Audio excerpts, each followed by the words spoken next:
Praise the lord. మరి దేవుని బిడ్డలుగా, దేవుని సేవిస్తున్న వారిగా మరి మనము చాలాసార్లు చాలా మంది గురించి, అంటే మనుషుల గురించి మన యొక్క ఉద్దేశాలు, మన యొక్క తలంపులు, మన యొక్క ఆలోచనలు మారిపోతూ ఉంటాయి. ఒకప్పుడు ఎవరైతే మన మంచివారు, వారు గొప్పవారు, వారు చాలా చాలా గొప్పగా వాడబడుతున్నవారు అని మనము గౌరవించాము, వాళ్ళ గురించి ఒకేసారి మనము కొన్ని చెడు మాటలు, కొన్ని చెడు ప్రచారాలు, కొన్ని ఏవైతే వారికి వ్యతిరేకంగా ఉన్న మనుషులు మాట్లాడిన మాటలు విన్నప్పుడు మన ఉద్దేశాలు మారిపోతాయి, మన ఆలోచనలు మారిపోతాయి, మన తలంపులు మారిపోతాయి వారి గురించి.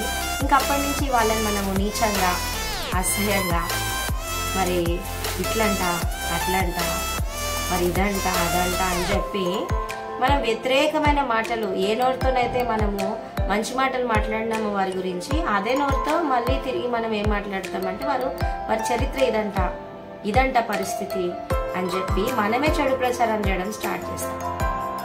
మరి చూడండి, ఒక ఊట నుండి మరి మంచినీళ్ళు, ఉప్పు నీళ్ళు రావు కదా, ఒక ఊట నుంచి ఒకలాంటి జలమే వస్తుంది కదా. కానీ మరి మానవ నైజం ఒకే నోరు నుండి మంచి మాటలు, చెడ్డ మాటలు, ఇష్టం వచ్చినట్టు ఒకే నాలుక మాట్లాడుతుంది. మరి దేవుడు కూడా మరి మనం చేసే ప్రతి తప్పు, మనం చేసే ప్రతి అతిక్రమము, మనం తీసుకునే ప్రతి తప్పుడు నిర్ణయంలో దేవుడు ఒకవేళ మనల్ని కూడా అసహించుకుంటే, మనల్ని మంచిది కాదు, మంచివాడు కాదు అని అనుకుంటే మన పాపాలు క్షమించగలరా? ఈరోజు మనం బ్రతికున్న వాళ్ళలో, ఈరోజు మనం సజీవ లెక్కలో ఇంకా బ్రతికున్నాము, బాగున్నాము, అన్నీ మన పరిస్థితులని చక్కగా ఉన్నాయి అంటే మరి మన గొప్పతనాన్ని బట్ట, మన నీతి కార్యాలను బట్ట, లేకపోతే మనకున్న వాక్య జ్ఞానాన్ని బట్ట, మనం చేసిన సేవను బట్ట, నువ్వు చేసిన ధర్మకార్యాన్ని బట్ట, దేన్ని బట్ట? కేవలం ఆయన చూపిస్తున్న కృపని బట్టి మాత్రమే మనం సజీవించగలం.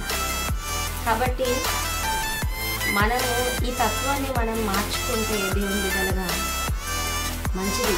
ఎందుకంటే నీకు నిజంగా ఒక మనిషి గురించి వాళ్ళు తప్పు, వారు మంచివారు కారు, వారి వాక్యం నేను వినకూడదు, వారి పాటలు నేను చూడకూడదు అని నీకు అనిపిస్తే, ఒక్కసారి నువ్వు సేవించే దేవుణ్ణి, నిన్ను సృష్టించిన సృష్టికర్త వాళ్ళని కూడా సృష్టించినాడు కదా, ఒక్కసారి కళ్ళు మూసుకొని, యేసయ్యా నేను వింటుంది కరెక్టేనా, అయ్యా నాకేదైతే వినబడుతుందో అది నిజమేనా అని ఒకసారి అడిగితే, దేవుని బిడ్డగా పరిశుద్ధాత్మ దేవుడు నీ లోపల ఉన్నాడు కనుక దేవుడు నీకు వివేచించే జ్ఞానం ఇస్తాడు.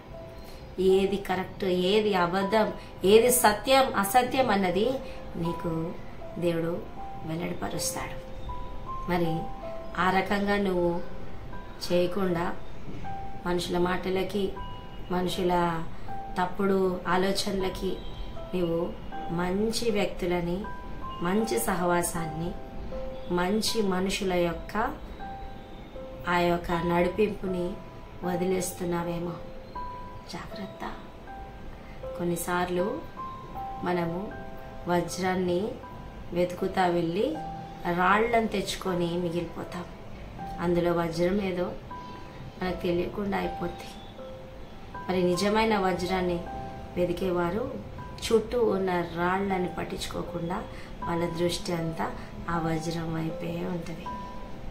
ఆ రకంగా నీవు దేవుని యొక్క మైండ్ సెట్ కలిగి ఉంటే, దేవుని యొక్క గుణలక్షణాలు కలిగిన దేవుని బిడ్డగా ఉంటే, ఎవరు ఎన్ని మాట్లాడినా, ఎవరు ఎన్ని చెప్పినా, ఎవరు ఎంత నిన్ను ప్రలోభ పెట్టినా, నీ నిర్ణయం నీవు దేవునిలో ఖచ్చితంగా తీసుకుంటావు. మరి ఆయన నడిపింపుతో నువ్వు ముందుకెళ్తావు. మరి దేవుడు మనకి ఈ విధంగా సాయం చేయండి గాక. Praise the lord.